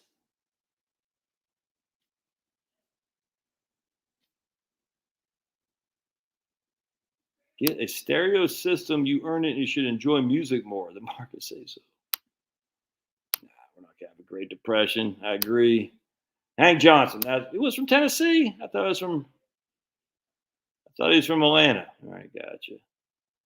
I ended up pretty sick and had to spend a half of an inheritance. Best place for the rest under six figures. Husband was, you got a $6,300 a month pension. Jeez. Best place for the rest of the under six figures. Man, I don't know. There's no best place. Georgia Tech will not beat Clemson. See Georgia destroy Oregon. All right, I get out of here. I'm getting tired, man. Thanks, guys. Appreciate y'all being here. Hopefully answered most of your questions. I think we did pretty good here tonight.